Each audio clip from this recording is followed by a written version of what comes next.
공시를 알아야 투자가 보인다.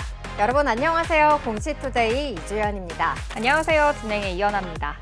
네, 오늘도 기업들의 최신 소식을 발빠르게 전해드리는 공시투데이 시간이 돌아왔습니다. 흥미진진한 공시 이야기와 함께 재밌고 유익한 정보들 가득 담아왔으니까요. 끝까지 집중해 보시면 좋겠습니다. 네, 또 새로운 소식과 함께 경제 트렌드 쏙쏙 뽑아 알려드릴 테니까요. 채널 고정해주시고 저희와 끝까지 함께해 주시기 바랍니다. 본 방송에서 제공하는 정보는 투자 판단에 대한 조언일 뿐 주식의 가치와 상승, 하락에 대해서는 보장하지 않습니다. 그럼 공시투데이 공투 지금 시작합니다.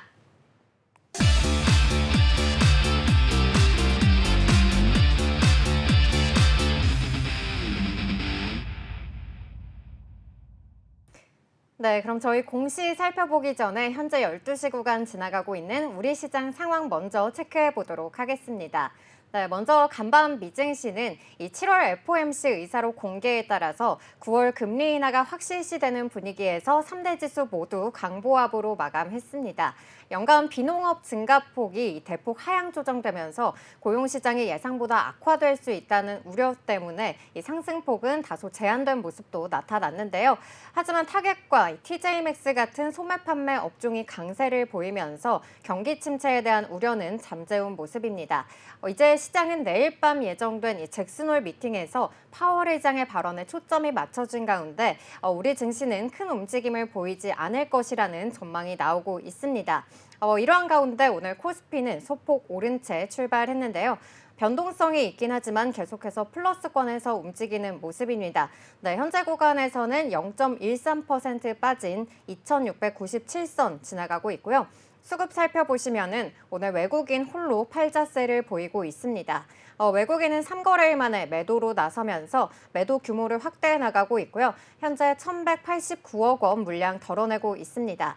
기관 같은 경우에는 9시 20분 구간 지나면서 확실하게 매수 포지션 쪽으로 방향을 잡으면서 하루 만에 다시 매수 우위 보이고 있습니다. 현재는 524억 원 물량 담아내고 있습니다. 시총 상위주 살펴보시면은 엔비디아는 실적 발표를 앞두고 연일 상승하는 반면에 반도체 투톱 오늘은 약보합, SK하이닉스 같은 경우에는 1%대 하락한 채 움직이고 있습니다. LG에너지솔루션 같은 경우에는 기관 쪽에서 물량 담는 모습 나타나면서 어제에 이어서 강세 보이고 있는데요. 현재 구간에서는 3.43% 강세 나타내고 있습니다. 이어 삼성바이오로직스 오늘 하락 출발했지만 현재 구간에서는 1%대 오름세 나타내고 있습니다. 네, 이어서 코스닥도 살펴보도록 하겠습니다. 코스닥도 마찬가지로 오늘 하락세 이어지고 있습니다. 오늘 장 초반에는 그래도 강보합에서 시작을 했는데요. 지금 낙폭을 더 키워가고 있는 모습입니다. 지금 현재 0.91% 하락하면서 772포인트 지나고 있습니다. 수급 사항도 살펴보도록 하겠습니다. 외국인과 기관 동반 매도세 보이고 있는데요. 외국인 998억 원 팔면서 1,000억 원 가까이 팔자세 보이고 있습니다. 오늘은 크게 상승하는 테마주 없이 하락세가 이어지고 있는데요. 그동안 잘 갔던 코로나, 엠폭스 테마주들 좀 과열에 대한 부담이었는지 좀 쉬어가는 모습이고요. 조선 관련 주들도 오늘 쉬어가고 있습니다. HD 현대미포와 세진중공업 5% 하락세 이어지고 있습니다. 다만 오늘 에코프로 그룹주들은 다소 소폭 상승하고 있습니다. 에코프로비엠은 2.44% 상승하고 있고요. 에코프로는 0.8% 오름세 보이고 있습니다. 다만 HLB 오늘 1%대 낙폭 보이면서 82,200원 지나고 있습니다.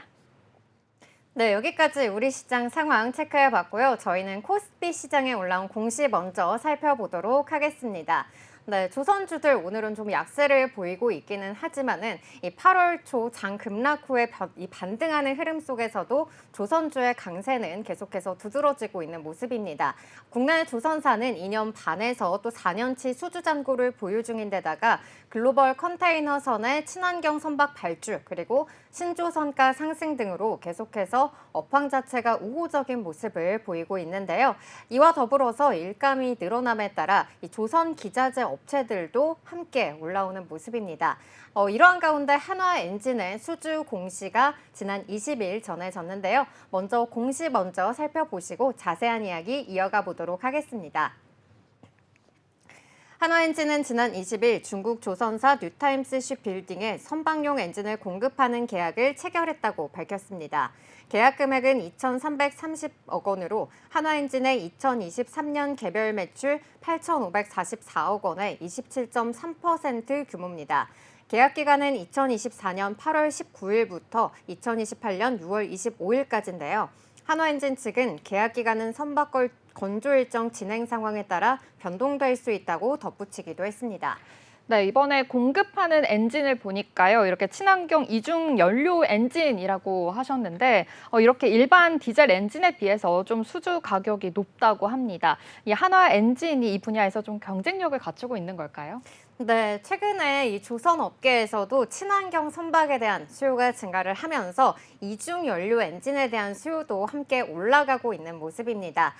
환경 규제 강화로 인해서 LNG 연료 추진선이 해상 이 운송 분야에서 비중이 늘어나고 있는 추세인데요.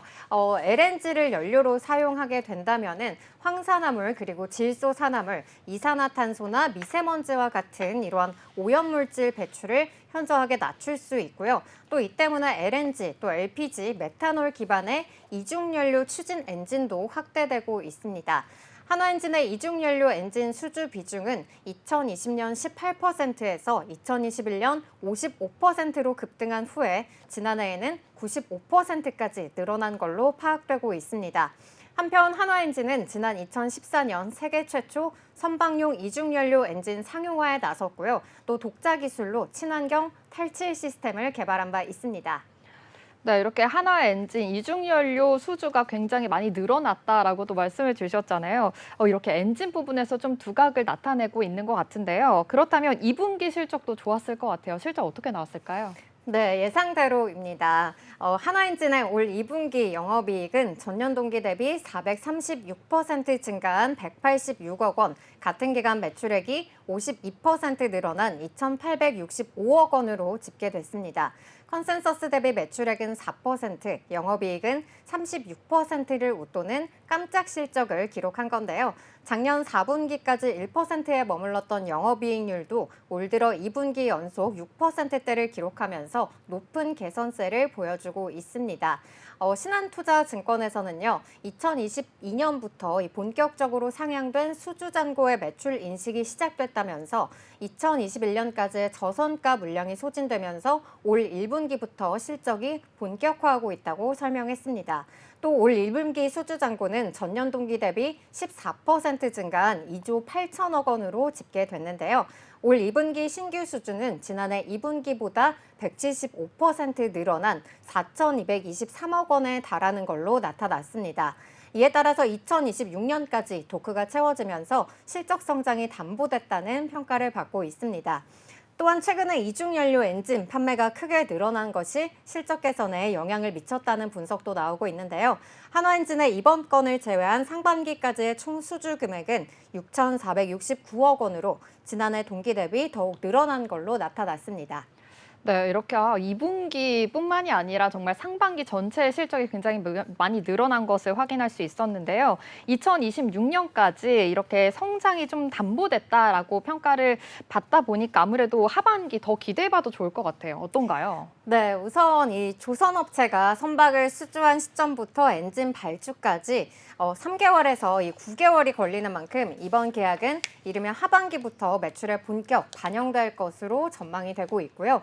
또 앞서 살펴봤듯이 실적 순환과 또 선박 시장 확대 수혜로 인해서 장기 투자가 유효하다는 증권가의 분석이 나왔습니다.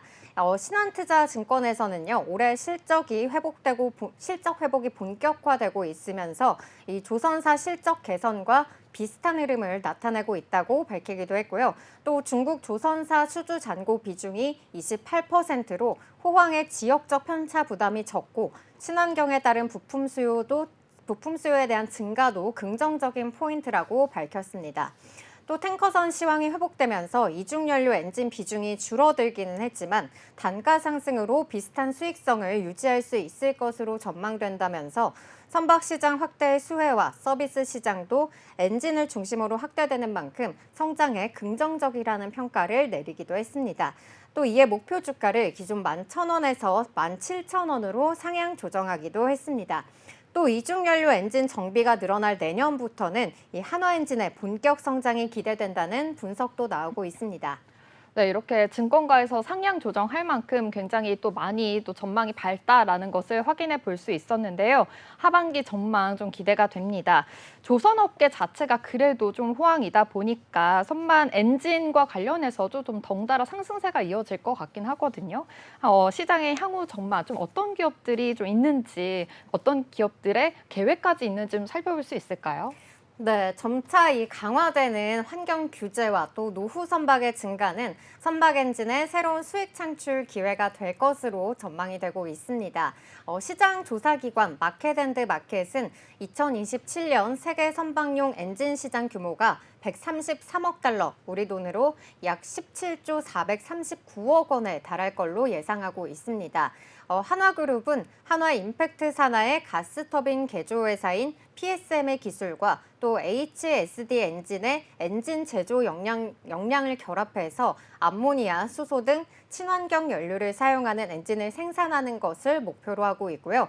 또 HD 현대 같은 경우에는 HD 현대중공업과 더불어서 중소형 선박 추진용 엔진을 생산하는 HD 현대 마린 엔진을 인수함으로써 생산 분야를 세분화하고 효율성을 높인다는 계획을 갖고 있는데요. 올해 3분기를 목표로 암모니아 연료인 힘센 엔진 개발을 추진 중으로 현재 선급 승인 절차를 남겨둔 상태입니다. HD 현대 같은 경우에는 지난해 메탄올 엔진 개발에 성공하는 등 이 친환경 선박 엔진 기술력에서 앞선 기술력을 인증하기도 했습니다. 네, 이렇게 하나와 또 HD 현대처럼 이렇게 친환경 엔진을 개발하고 있는 각 기업들의 모습 좀 살펴볼 수 있었는데요. 그래도 조선주가 좀 역대급 실적 호황이다라는 말이 나오면서 조선 기자재들도 같이 수혜를 받고 있는 것 같습니다. 이와 관련된 또 기업들도 있을까요? 네, 조선 기자재 업체들 요즘에 굉장히 많이 주목을 받고 있는데요.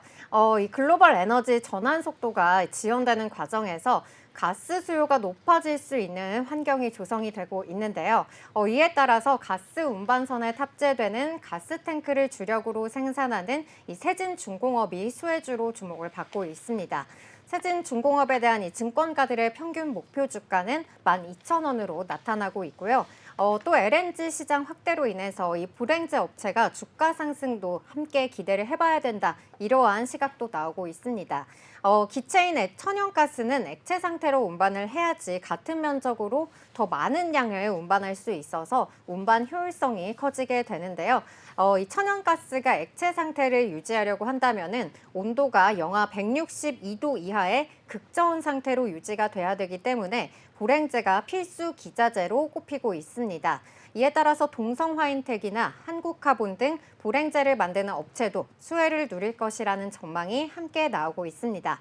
네, 여기까지 한화엔진의 선박용 엔진 수주 소식과 또 더불어서 한화엔진의 하반기 전망 그리고 조선주의 호실적과 관련해서 이 수혜주로 꼽히고 있는 조선 기자재 업체까지 함께 알아봤습니다.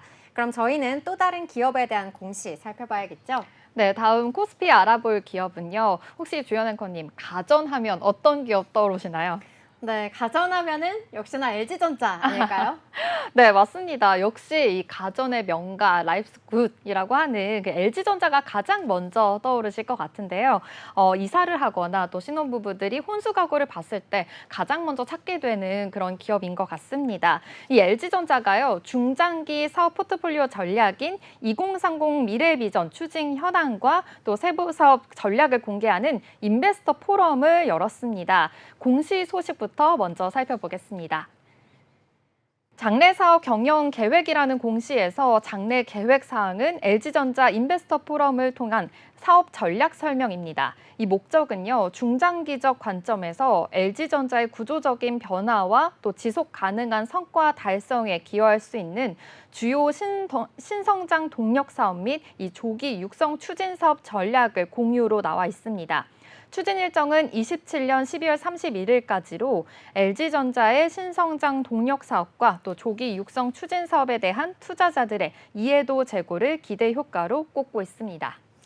네, 어제 이 LG 사이언스 파크에서 국내외 기관 투자자 그리고 증권사 애널리스트를 모두 초대를 해서 이렇게 인베스트 포럼이 열린 거잖아요. 구체적으로 그렇다면 여기에서 어떤 이야기들이 좀 나왔을까요? 네, 맞습니다. 어제 포럼 이렇게 LG전자 유튜브 생중계로도 같이 이제 볼 수가 있었는데요. 제가 오. 재방송을 다 보고 왔습니다. 오. 그래서 이 포럼에서 어떤 이야기가 오고 갔는지 하나하나 설명해 드리겠습니다. 먼저 포럼 발표는요, 이 조주원 CEO가 먼저 직접 나섰는데요. 이렇게 최고 경영진이 직접 나서서 소통하면서 보다 좀 투명하게 알리고자 하는 취지로 또 보입니다. 2030 미래비전 발표 이후에 또 1년간 추진한 사업 포트폴리오 혁신에 대한 결과도 설명했고요. 그리고 앞으로의 목표까지도 소개가 됐습니다. 먼저 미래비전 2030 추진 경과부터 살펴보도록 하겠습니다. 작년에 선포한 LG전자의 미래 비전이요. 이 고객의 삶이 있는 모든 공간에서 고객의 경험을 연결하고 확장하는 이 스마트 라이프 솔루션 컴퍼니였습니다. 이 사업 영역을 가전을 넘어서 홈, 사업, 또 모빌리티, 가상 공간까지 넓혀나가겠다라는 목표였는데요. 이 기업 성장, 이 기업 사업 성장을 좀 극대화해서 플랫폼화되어서 이 수익성이 높은 사업까지 더욱더 확장 나가겠다라고도 밝혔습니다. 그리고 이 B2B 사업을 더욱더 확대를 해서 기업 고객에게까지 이런 차별화된 솔루션을 제공하겠다라고 밝히기도 했는데요. 마지막으로는 이 신사업 발굴을 통해서 전기차 충전과 또 로봇과 같이 이런 잠재력이 높고 또 역량을 발휘할 수 있는 사업을 구축해 나가겠다라고도 밝히기도 했습니다. 또 미래지향적 사업 구조를 보니까요. 포트폴리오 전환을 통해서 더욱더 추진할 거고요. 그리고 작년에 발표했던 미래비전 발표에서 매출 100조 원, 트리플 세븐이라고 하죠. 이 목표를 제시했었는데요. 바로 777 전략이었습니다. 연평균 성장률 7%, 또 영업이익률 7%, 그리고 기업 가치 7%, 기업 가치는 7배를 달성하겠다라는 중장기 비전을 밝힌 건데요. 이렇게 재무적 목표의 중간 진척 그런 상황도 공유가 됐습니다. 올 상반기 경영 실적을 보니까요. 전년 동기 대비 매출 성장률은 8%였고요. 그리고 영업이익률은 6%, 기업 가치는 4배 수준이었습니다.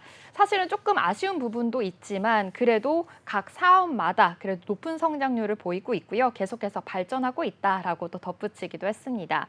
이 LG전자 조주환 CEO는요. 연매출 1조 원이 넘는 유니콘 사업이 지속적으로 좀 육성될 것이다. 기대해달라 이렇게 이야기도 했고요. 그리고 자신감까지 내비치기도 했습니다.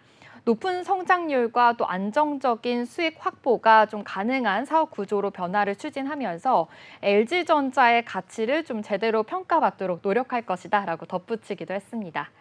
네, 이렇게 777 전략, 이렇게 좀 중장기 비전 달성을 위해서 잘 가고 있다는 LG전자 CEO의 키노트 잘 들어봤고요. 또 이렇게 뭐 전기차 충전이라든지 네. 또 로봇과 같이 좀 잠재력이 높은 이러한 신사업에 대해서도 계속해서 좀 사업을 확대시키고 추진하겠다. 이러한 내용까지 살펴볼 수가 있었습니다. 그리고 여기에서 좀 각 사업 책임자가 이 지금의 성과를 또 공유하기도 했다고 하더라고요. 네, 맞습니다. 먼저 구독 사업 관련해서 발표가 또 이어졌는데요. 최초 사업은 2009년에 정수기 렌탈 사업으로 시작을 했고요. 그리고 에어컨과 대전 가전에 대한 이런 사업이 좀 더 확대가 된 겁니다. 이미 구독 사업은요, 지난해 연매출 1조 1,341억 원을 달성했는데요. 그러면서 이미 유니콘 사업의 반열에 올랐습니다. 올해 가전 구독 매출을 보니까요, 또 60% 가까이 올랐습니다. 1조 8천억 원이 넘을 것으로 또 전망하고 있는 상황인데요. 이렇게 정말 가전 구독과 관련해서도 계속해서 사업 성과가 내고 있는 만큼 기대해 보셔도 좋다라고도 발표가 이어졌고요.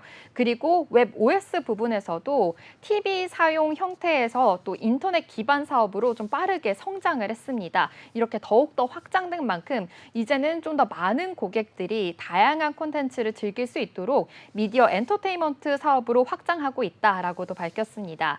지난 2018년 이후에 웹 OS 플랫폼 기반 광고 콘텐츠 사업 연평균 성장률은요 64%에 이르렀습니다.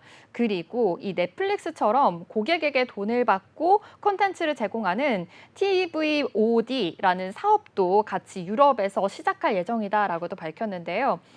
사업 역량 강화를 위해서 2027년까지 1조 원 이상 좀 투자할 계획이라고 밝혔습니다. B2B 가속화를 위해서도요, 디지털화와 또 전기화 등 정말 시장의 번곡점을 좀 연결을 해서 자동차 부품과 냉난방 공조 등 정말 스마트 팩토리에서 계속해서 또 그런 분야에서도 성과를 내고 있다라고도 밝혔는데요. 지난 2021년이었습니다. 27% 수준이었던 이 B2B 비중을요, 올 상반기에는 35%까지 확장했습니다. 그리고 LG전자는 오는 2030년까지 전체 매출에서 B2B 비중을 45%까지 늘리겠다라는 계획까지 밝혔습니다. 네, 사실 LG전자 좀 하면은 우리가 네. 가전을 떠올리기 마련인데 또 이렇게 좀 다양한 사업을 영위하고 있다는 점 확인해 볼 수가 있었고요. 또 이렇게 좀 그 가운데서도 냉난방 공조 사업 같은 경우에는 3년 내에 유니콘 사업으로 좀 발돋움할 것이다. 이러한 또 전망이 나왔다고 하더라고요. 맞습니다. 아무래도 이 냉난방 공조 사업 어떤 건지 잘 모르겠다 하시는 분들 많으실 것 같은데요. 가정용 에어컨부터 빌딩, 학교, 공공기관까지 이렇게 사업용 에어컨도 있겠고요. 더 크게 공장과 발전소에 들어가는 이런 사업용 공조 시스템도 있습니다. 그리고 또 보일러를 대체하는 히팅 영역까지 이렇게 폭넓은 포트폴리오를 확보하고 있는 사업이다라고도 볼 수 있겠는데요. 이 최근에는 또 AI 열풍으로 인해서 굉장히 반도체에 또 열을 많이 받고 있는 그런 상황입니다. 이렇게 글로벌 빅테크를 중심으로 해서 데이터 센터가 계속해서 구축하고 있고 이 열에 대한 수요가 계속해서 있기 때문에 아무래도 이 열을 식혀주는 냉난방 기기가 굉장히 많이 필요하게 되는 상황인데요. 서버가 또 24시간 365일 돌아가는 것만큼 전력 소모량 또한 굉장히 많습니다. 어마무시하게 열을 뿜어내고 있는 이런 상황, 열 관리가 더욱더 필수가 되겠는데요. 이 냉각 시설로 활용되고 있는 이 칠러 사업의 기회가 계속해서 새롭게 열리고 있는 것이다라고 볼 수도 있겠습니다. 이 칠러는요, 냉매로 물을 냉각시켜서 차가운 바람을 만들고요. 그리고 대형 건물 등에 이 냉방을 공급하는 그런 설비입니다. LG전자의 이 칠러 사업은 최근 3년 연평균 성장률이 15%를 넘었다라고 볼 수 있겠는데요. 같은 기간 해외 매출은 2배 이상 또 늘었습니다. 앞으로 이 데이터 센터 냉각 시장을 좀 더 적극적으로 공략하겠다라는 계획까지 밝힌 상황이고요. 그리고 이렇게 차가운 공기로 데이터 센터를 식히는 칠러와 달리 이 액체로 열을 식히는 장비도 있는데요. 바로 액침 냉각입니다. 이 액침 냉각에 대한 사업도 뛰어들겠다라고도 밝혔습니다. 에어컨 사업을 통해서 사실 냉매, 이 열 교환 기술을 좀 오랫동안 또 쌓아온 그런 가전의 정말 명가이인 만큼 계속해서 LG전자가 더욱더 승산이 있다라는 강점도 가지고 있습니다. 네, 사실 이 HBM의 수율 확보가 굉장히 어렵다고 하는 게 바로 이 발열 문제인데요. 네. 이 발열 문제 때문에 또 최근에 냉난방 공조 시스템이라든지 이런 또 액침 냉각 같은 이러한 종목들이 또 주목을 계속해서 받고 있는 모습입니다. LG전자도 한 2달 전쯤이었을까요? 이렇게 액침 냉각 테마와 관련해서 한 번에 이렇게 좀 하루 만에 뭐 한 10%까지 좀 급등하는 모습을 보였습니다. 그만큼 또 이 LG전자의 이 액침 냉각 그리고 이렇게 발열 관리 시스템에 대해서도 굉장히 시장에서 주목을 하고 있으니까요. 앞으로의 성장성 기대해봐도 좋을 것 같습니다. 그리고 또 마지막으로 이렇게 좀 미래 사업, 미래 성장 사업을 위한 또 신사업도 꾸리고 있다는 계획도 가지고 있는데요. 어떠한 부분인지도 설명해 주시면 좋을 것 같아요. 네, 맞습니다. 이 미래의 성장 기반이 될 유망 신사업도 계속해서 발표를 했었는데요. 이 신사업에 대한 투자도 계속해서 할 예정이다라고 말했습니다. 사업용 로봇으로 이 AI 기반 소프트웨어 중심의 로봇 역량을 계속해서 확보할 계획인데요. 전기차 충전 사업은 또 글로벌 유력 파트너와 또 협력을 해서 사업 기회 확보에 또 매진하겠다라는 방침이고요. 신사업 분야에서 오는 2030년 이 전사 매출의 50%, 영업이익의 75%까지 달성하겠다라는 계획까지 세우고 있는 상황입니다. 이 LG전자는 2030 비전에 따라서 스마트 라이프 솔루션 기업으로의 변화를 좀 꾀하고 있는 만큼 높은 성장률을 보일 것이다라고도 밝혔는데요.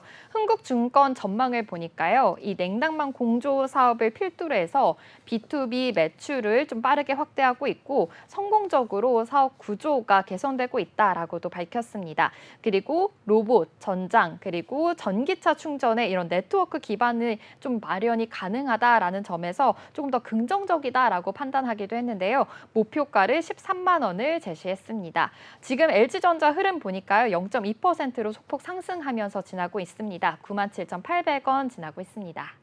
네, 그럼 저희는 여기까지 살펴본 코스피 시장의 두 개에 대한 공시 요약해 보도록 하겠습니다. 네, 먼저 한화엔진의 공시 요약입니다. 한화엔진은 지난 20일 중국 조선사 뉴타임스 시빌딩에 선박용 엔진을 공급하는 계약을 체결했다고 밝혔습니다. 계약 금액은 2,330억 원으로 한화엔진의 2023년 개별 매출 8,544억 원의 27.3% 규모입니다. 계약 기간은 2024년 8월 19일부터 2028년 6월 25일까지인데요. 한화엔진 측은 계약 기간은 선박 건조 일정 진행 상황에 따라 변동될 수 있다고 덧붙이기도 했습니다. 아울러서 2분기 실적 순환과 선박 시장 확대 수혜로 장기 투자가 유효하다는 증권사의 분석이 나왔는데요. 이중연료 엔진 정비가 늘어날 내년부터는 한화엔진의 본격 성장이 기대된다는 전망도 나오고 있습니다. LG전자 공시 요약입니다. LG전자가 중장기 사업 포트폴리오 전략인 2030 미래비전 추진 현황과 세부 사업 전략을 공개하는 인베스터 포럼을 열었습니다. LG전자 인베스터 포럼을 통한 사업 전략 설명으로 중장기적 관점에서 LG전자의 구조적인 변화 및 지속 가능한 성과 달성에 기여할 수 있는 주요 신성장 동력 사업 및 조기 육성 추진 사업 전략을 공유하는 자리였습니다.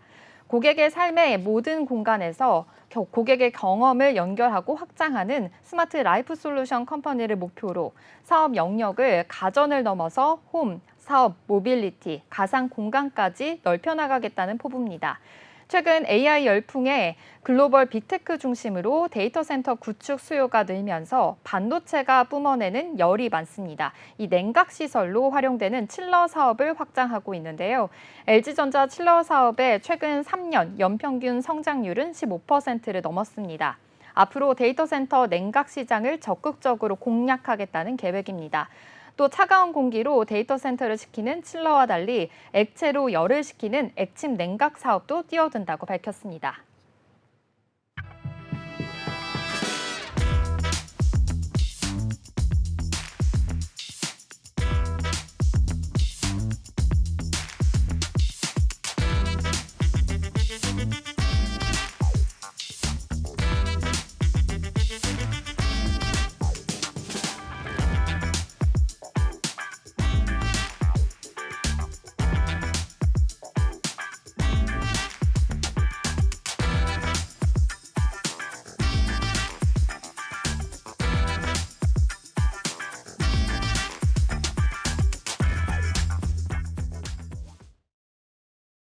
네, 그럼 저희는 이어서 계속해서 코스닥 시장에 올라온 공시도 함께 살펴보도록 하겠습니다. 이 최근 우리 증시에서 좀 주도주가 부재한 가운데 활발하게 좀 테마주의 움직임이 나타나고 있습니다. 특히나 코로나19 재확산 그리고 또 엠폭스가 확산되는 움직임을 보이면서 이 관련주들이 급등과 급락을 반복하는 모습인데요. 우정바이오와 같은 경우에는 지난 16일 이후 119%의 상승세를 시현했고요. 또 진매트릭스도 이달 들어서만 주가가 149% 뛰는 모습이 나타나기도 했습니다. 이렇게 좀 시세가 급변동을 보였기 때문에 한국거래소에서는 투자 주의를 당부하기도 했는데요. 이렇게 급변동 속에서는 또 기업 공시도 한몫했다고 볼 수 있겠습니다. 미코바이오메드가 바로 이에 해당되는데요. 미코바이오메드 최근에 여러 가지 공시를 발표하면서 주가가 요동치고 있는 모습입니다. 그럼 공시 먼저 살펴보시고 자세한 이야기 이어가 보도록 하겠습니다. 미코바이오메드는 주식 양수도 계약에 따라 최대 주주가 기존 미코에서 의료장비 제조기업인 잼텍으로 변경된다고 지난 19일 공시했습니다. 잼태구의 5위는 기존 최대 주주였던 미코가 보유한 주식 1,057만 166주를 약 165억 원에 매수하기로 했는데요. 잼태구의 주주 명부에 이름을 올린 5위는 트라이던트 인더스트리 투자조합과 주식회사 NQ파트너스, 이노파이언 성장 1호 조합, 오종석, 그리고 주식회사 상하글로벌입니다.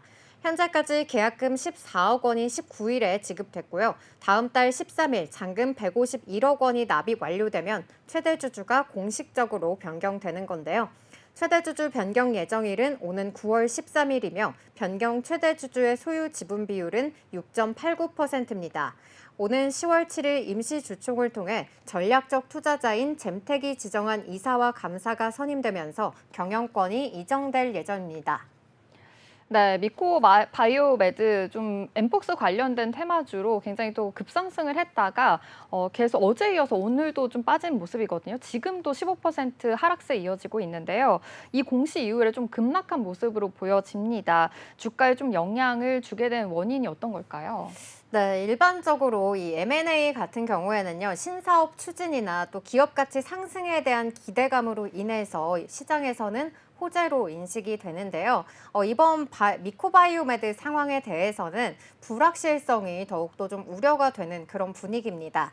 19일 미코바이오메드의 주가는 3,020원이었는데요. 주당 매각 가격이 1,558원으로 약 50% 할인된 수준으로 향후 현재 주가보다 낮은 주식 물량이 대량으로 쏟아져서 이 주가 하락이 좀 예상이 되고 있는 상황입니다.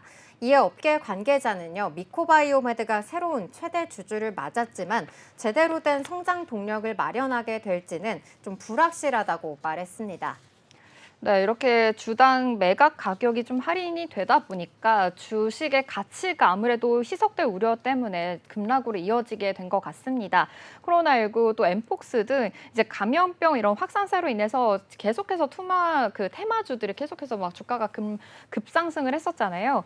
기존에 이런 투자자들의 수익 실현 움직임이 움직이고 있기 때문에 투자자들의 주의가 필요하다라는 말들이 계속해서 나오고 있는 상황입니다. 이 부분도 좀 구체적으로 짚어주시죠.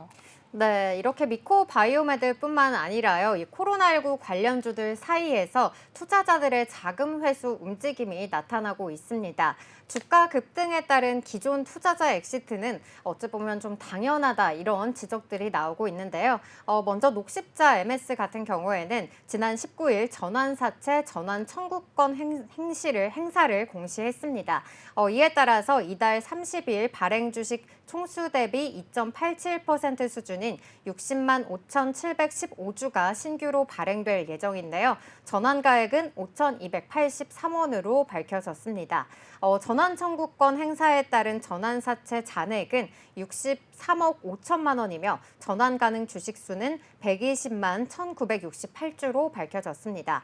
녹십자 MS는 이 PCR 활용 코로나19 진단 키트를 개발한 바 있어서 코로나19 및 엠폭스 관련주로 분류되면서 이달 8일에는 상한가를 기록했고요. 16일에도 25% 급등하는 흐름을 보였습니다. 하지만 전환 청구권 행사 공시에 따라서 20일 오후 기준으로는 8.04% 하락하는 흐름을 보였습니다.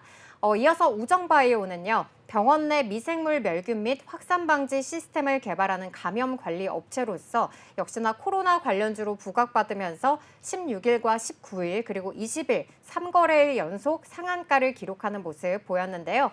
우정바이오는 지난 16일과 19일 전환 우선주의 보통주 전환 청구를 공시한 바 있습니다. 이에 따라서 기존 전환 우선주인 68만 2,592주 전량이 9월 6일과 9일에 걸쳐서 보통주 97만 4,021주로 전환 상장되는데요. 전환가액은 1주당 3,080원으로 밝혀졌습니다. 일반적으로 전환 우선주가 이렇게 보통주로 전환이 될 때 시장에서는 좀 악재로 작용할 가능성이 있는데요. 전환 우선주가 보통주로 전환을 하게 되면은 이 전체 발행된 보통주의 수가 증가를 하게 됩니다. 이에 따라서 주식 가치를 희석시킬 수가 있고요. 또 주당 순이익 감소와 주가 하락을 초래할 수가 있습니다. 또 주가의 하락이 예상되면은 투자자들은 추가적인 매도를 통해서 주가 하락을 좀 가속화시킬 수 있기 때문입니다. 아무래도 이렇게 투자자가 이런 투자 테마주가 좀 급등하는 흐름이 이어지면서 이런 자금을 투입했던 투자자들만 수익을 가져가는 그런 구조가 아닐까 싶은데요. 미코바이오메드 유상증자 관련된 두 개의 공시가 있었다면서요? 네, 이 유상증자 관련한 공시도 살펴보도록 하겠습니다. 미코바이오메드는 지난 20일 잼텍을 대상으로 이 신주 276만 5,486주를 주당 1,808원에 유상증자한다고 공시했습니다. 조달한 자금 약 50억 원은 운영자금으로 활용할 계획이라고 밝혔고요. 또 리준홀딩스를 대상으로도 신주 553만 973주를 발행하는 유상증자도 진행한다고 공시했는데요. 이로 인해서 운영자금 약 100억 원을 조달할 계획인 걸로 나타났습니다. 앞서 말씀드린 이 두 개의 공시 모두 제3자 배정 유상증자인데요. 이 제3자 배정 방식은 주주가 아닌 특수 관계인이나 다른 투자자를 대상으로 신주를 발행하는 자금 조달 방식인데요. 대주주가 참여하는 경우가 많고 또 1년간 이 신주가 보호 예수되어서 매각이 제한되기 때문에 유통 주식수가 증가하지는 않아서 이 주가에는 좀 긍정적으로 작용하는 경우가 많습니다. 하지만 미코바이오메드 같은 경우에는 현재 주가에 비해서 유상증자로 발행하는 신주가가 낮다는 점은 주의해야 될 부분이고요. 그리고 현재 미코바이오메드는 적자 상태가 지속이 되고 있기 때문에 운영자금으로 활용한다는 부분 역시도 투자자들이 예의주시하면서 살펴봐야 될 것 같습니다. 네, 말씀해 주신 대로 이렇게 잼텍과 리준홀딩스 같은 이런 제3자 배정 유상증자에 대한 공시 잘 살피셔서 투자에 좀 유명하셔야 될 것 같습니다. 그리고 현재 이 미코바이오메드가 적자 상태가 계속해서 되고 있다라는 이야기가 나오고 있는데요. 이번에 최근 실적은 또 어떻게 나왔을까요? 네, 먼저 영업 손실 같은 경우에는요, 1분기에는 89.11%로 예상치보다 더 큰 손실을 기록했습니다. 다만 2분기에는 6.18%로 예상보다 적은 손실을 보이면서 영업 손실이 전분기 대비해서는 줄어들었다는 것을 확인할 수 있겠고요. 당기 순이익 같은 경우에는 지난 1분기에는 마이너스 21.77%였고요. 2분기에는 마이너스 41.92%로 두 시기 모두 예상치보다는 손실이 적었음을 나타냈습니다. 하지만 여전히 적자에서는 벗어나지 못하고 있다는 부분 확인해 보실 수가 있겠습니다. 하지만 바이오 기업 같은 경우에는요, 또 이 펀더멘털보다는 센티멘탈로 움직이는 경우들이 있기 때문에 이러한 공시들이 또 실제로 주가에는 어떻게 작용할지 여부는 조금 더 면밀하게 살펴보시는 게 좋겠습니다. 여기까지 미코바이오메드의 최대 주주 변경 공시와 또 이어서 두 개의 제3자 배정 유상증자 공시까지 함께 살펴봤습니다. 그럼 저희는 또 다른 기업 소식으로 넘어가 볼 텐데요. 어떤 기업 준비해 주셨을까요? 네, 다음 소개해드릴 코스닥 기업은요, 이오플로우입니다. 주가 흐름이 좀 요즘 계속해서 롤러코스터처럼 변동성이 큰 기업인데요. 여러 이슈가 있었기 때문입니다. 먼저 이 이오플로우에 대한 기업에 대한 설명을 좀 해드리자면요. 웨어러블 인슐린 펌프 이오패치를 개발하면서 주목을 받았었습니다. 이 당뇨병 환자들에게 좀 편리하고 그런 정확한 관리 서비스 솔루션을 또 제공하고요. 그리고 이 기술력을 바탕으로 해서 최근에는 이 글로벌 시장까지 진출해 있는 상황입니다. 이 바이오 헬스케어 기업이다라고도 볼 수 있겠는데요. 최근에 좀 몇 년간 소송 문제에 휘말리면서 좀 어려움을 겪기도 했습니다. 네. 이렇게 좀 경쟁사와의 소송뿐만 아니라 또 네. 의료기기 회사와의 인수합병 문제도 최근에 좀 있었잖아요. 이 부분도 자세히 얘기해 주시죠. 네, 맞습니다. 이 미국 경쟁사인 인슐렛이 지난해 특허 침해 소송을 제기했기 때문인데요. 이 인슐렛이라는 회사는요, 인슐린 펌프 미국 시장에서 명실상부 과점 기업입니다. 시총 규모가 138억 달러, 우리 돈으로 하면 19조 원의 몸집이 굉장히 큰 기업인데요.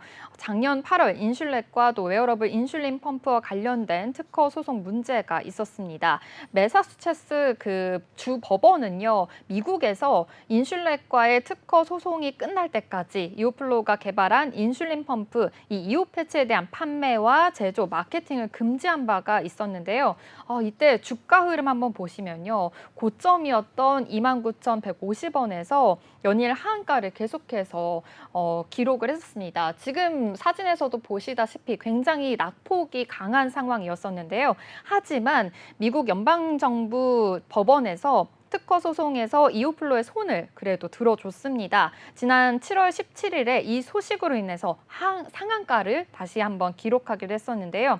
항소법원은 이 인슐렛이 영업 기밀이라고 주장한 이 개별적인 내용에 대해서는 경제적인 가치가 있다고 판단하기 어렵다라고 했고요. 그리고 영업 기밀 내용이 좀 확실하지 않고 가처분 판결을 내린 지방 법원에 대해서도 재량을 남용한 것으로 보인다면서 좀 이런 설명을 덧붙였습니다.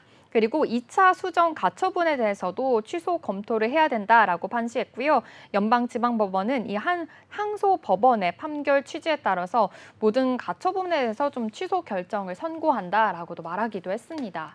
네, 이렇게 소송 관련한 이슈가 발생을 하게 된다면은 주가에 굉장히 좀 악영향을 미치는데 그래도 이 미국 경쟁사인 인슐렛과의 이 특허 침해 소송 다행히도 좀 일단락된 걸로 보여집니다. 그런데 이 또 소송 시기와 비슷하게 이 또 다른 이슈도 있었다면서요? 맞습니다. 이 인슐렛이 소송을 했을 시기에 미국 의료기기 회사였던 이 메드트로닉이 이오플로의 기술력을 좀 인정을 해서 인수 논의가 시작된 상황이었습니다. 해당 M&A 관련 가능성은요, 작년 초부터 좀 시장에 돌았었는데요.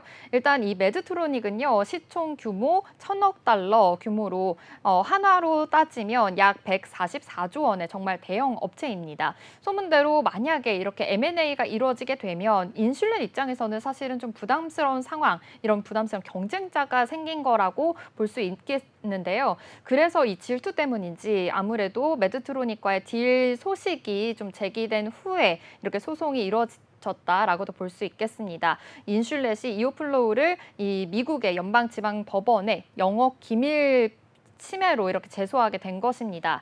그래도 아무래도 이렇게 소송이 이루어지기 때문에 메드트로닉의 딜이 좀 잠정적으로 좀 무산이 됐다라고도 볼 수 있겠고요. 그리고 항소법원 판시로 이오플로우 사업이 좀 다시 재개가 되면서 이 딜 또한 다시 살아난 것으로 보입니다. 좀 분위기가 지금은 좀 달라졌다라고도 볼 수 있겠는데요. 이 메드트로닉이 최근 공고를 살펴보니까요. 이오 패치를 만드는 펌프 회사인 이오플로우를 인수하고 있다라는 소식까지 알려지면서 이오플로우 주가가 이날 좀 장중에 상한가를 좀 또다시 경신하기도 했었습니다.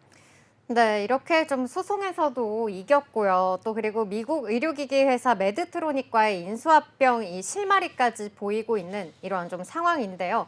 또 이렇게 좀 좋은 일만 있으려나 싶었더니만 어제 장 마감 후에 공시가 또 나오면서 시간을 거래해서 하한가를 기록을 했거든요. 또 이 소식은 어떤 이유 때문일까요? 맞습니다. 어제 시간에 거래에서 하한가를 맞이하고 지금도 하한가 지금 찍고 있는 상황인데요. 주주 배정 유상증자를 진행한다라는 공시가 있었습니다. 자세한 공시 소식 살펴보겠습니다. 신주는 910만 주이고요. 또 예상 발행가액은 9,040원 수준으로 예상이 됩니다. 이 경우에는 이 유상증자를 얻을 수 있는 금액은 약 823억 원 수준이 예상이 되는데요. 이 50억 원은 시설 자금으로 쓸 예정이고요. 573억 원은 운영 자금, 나머지 200억 원은 채무 상환에 이용될 전망입니다. 이 한 주당 신주 배정 주식 수는 약 0.3주입니다. 이 정확한 발행가는 10월 28일에 결의가 되고요. 또 청약은 10월 31일부터 11월 1일까지 이뤄질 예정입니다. 이 KB증권이 대표 주관 회사를 받았고요. 또 한양증권과 한국투자증권은 공동 주관 회사로 인수회사로 참여했습니다. 이들은 실권주 청약 후에도 잔여 주식이 발생할 경우에는 해당 물량을 인수하기로 했습니다. 네, 저희가 앞서서도 이 미코바이오메드의 유상증자 소식 네. 살펴봤을 때 이렇게 유상증자는 이 주주들이 가지고 있는 이러한 주식의 가치가 희석이 되기 때문에 일반적으로는 좀 악재로 이렇게 받아들여지잖아요. 이렇게 시설 자금 그리고 운영 자금, 채무환 자금 등을 마련하기 위해서라는 이러한 이유들 때문에 투자자들에게는 아무래도 좀 실망감으로 더 크게 다가왔을 것 같은데요. 네, 맞습니다. 앞서 말씀해주신 기업에서도 그랬지만 최근에 또 펩트란이라는 기업도 그랬습니다. 1,200억 원 규모의 주주 배정 유상증자를 결의했다가 직후 거래일 10% 넘게 또 주가가 급락하는 사건까지 있었는데요. 이렇게 시간외 거래에서 하한가를 기록했듯이 정말 그 투자자들에게는 굉장히 실망감이 큰 상황입니다.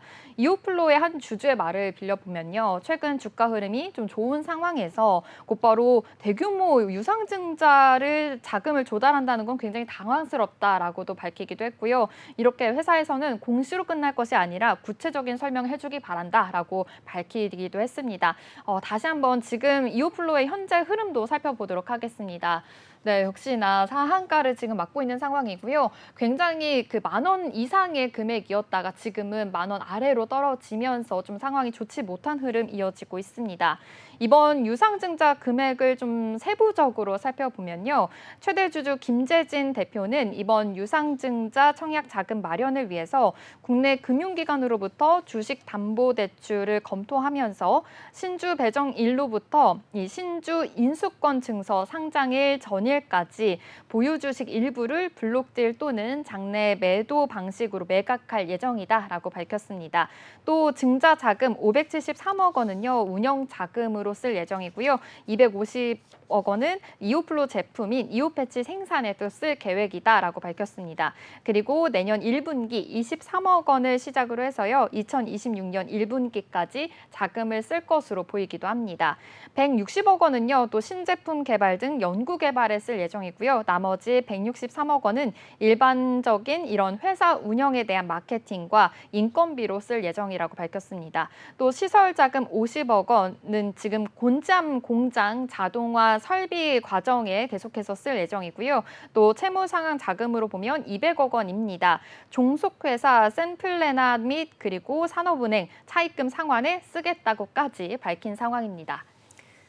네, 이렇게 유상증자로 조달한 자금 같은 경우에는 또 기업의 성장성을 위해서 사용을 하게 된다면은 또 이러한 부분이 또 호재로 받아들여질 수도 있게 되거든요. 그래서 네. 앞으로 이런 자금을 어떻게 사용하게 되는지 이 부분 깊게 살펴보시면 좋겠고요. 그래도 이오플로 자체만 보자면은 이 세계에서 두 번째로 인슐린 펌프를 개발한 기업이잖아요. 이 펜이나 주사기를 사용하지 않고서도 이 신체 부위에 부착해서 사용하는 손쉬운 제품을 개발한 만큼 그래도 기업의 성장 가치는 계속해서 좀 있을 거라고 보고 있거든요. 네, 맞습니다. 이오플로는요, 이렇게 웨어러블 인슐린 펌프 이오패치를 개발을 했습니다. 펜이나 주사기를 사용하지 않고 피하 지방이 많은 신체 부위에 부착해서 그냥 사용할 수 있는 웨어러블 제품이다라고 볼 수 있겠는데요. 높은 정확성과 신뢰성을 기반으로 해서 고유의 미세유체 기술로 인슐린을 주입을 하면서 인슐린 폐색 위험을 최소화하도록 설계가 됐습니다. 이미 한국과 일부 유럽 국가 그리고 아랍에미리트에 지금 판매가 되고 있는 상황이고요. 사용자들은 이오 패치와 또 호환되는 스마트폰 어플을 이용하면요. 이 패치를 직접 모니터링하고요. 관리할 수 있다고 합니다. 이오플로의 웨어러블 인공 췌장 솔루션 이오패치 X도 있습니다. 이 이오패치 X는요, 임상 논문이 유럽 당뇨병 학회 학술지인 당뇨병학 지난 4월에 게재된 바가 있었는데요. 인공 췌장 시스템 연소 혈당 측정기로 지속적으로 혈당을 또 모니터링하면서 이 혈당이 미리 정해진 수치를 넘거나 좀 이하로 떨어지면 인슐린 주입을 좀 방해하거나 알아서 멈추는 기능까지 가지고 있습니다. 그리고 자체 공장까지 좀 적합 인증을 받으면서 계속해서 호재가 그래도 있는 만큼 좀 앞으로의 투자 전망과 실적 비교해 보시기 바랍니다. 네, 그럼 저희는 여기까지 살펴본 두 개의 기업에 대한 공시 요약해 보도록 하겠습니다. 먼저 미코바이오메드 공시 요약입니다. 미코바이오메드는 주식 양수도 계약에 따라 최대 주주가 기존 미코에서 의료장비 제조기업인 잼텍으로 변경된다고 지난 19일 공시했습니다. 잼텍의 5위는 기존 최대 주주였던 미코가 보유한 주식 약 1,058만 주를 약 165억 원에 매수하기로 했는데요. 최대 주주 변경 예정일은 오는 9월 13일이며 변경 최대 주주의 소유 지분 비율은 6.89%입니다. 이어 2개의 제3자 배정 유상증자 관련 공시도 게재됐는데요. 미코바이오메드는 지난 20일 잼택을 대상으로 신주 276만 5,486주를 주당 1,808원에 유상증자한다고 공시했습니다. 조달한 자금 약 50억 원은 운영자금으로 활용할 계획이라고 밝혔고요. 또 리준홀딩스를 대상으로도 신주 553만 973주를 발행하는 유상증자도 진행한다고 공시했는데요. 이로 인해 운영자금 약 100억 원을 조달할 계획인 걸로 나타났습니다. 이오플로우 공시 요약입니다. 이오플로우가 주주 배정 유상증자를 진행한다는 공시입니다. 신주는 910만 주이며 예상 발행 가액은 9,040원 수준으로 예상됩니다. 네, 오늘 준비한 공시투데이는 여기까지입니다. 오늘 전해드린 기업 공시와 소식들 여러분의 투자에 도움이 되셨으면 좋겠고요. 내일도 더욱더 알찬 내용으로 찾아뵙도록 하겠습니다. 네, 공시투데이 다시 보기는 네이버 유튜브 채널에서 가능합니다. 본 방송에서 제공하는 정보는 투자 판단에 대한 조언일 뿐 주식의 가치와 상승, 하락에 대해서는 보장하지 않습니다. 네, 그럼 오늘도 성공 투자에 한 걸음 더 나아가시길 바라면서 공시투데이는 내일 12시에 계속됩니다. 시청해주신 여러분 고맙습니다.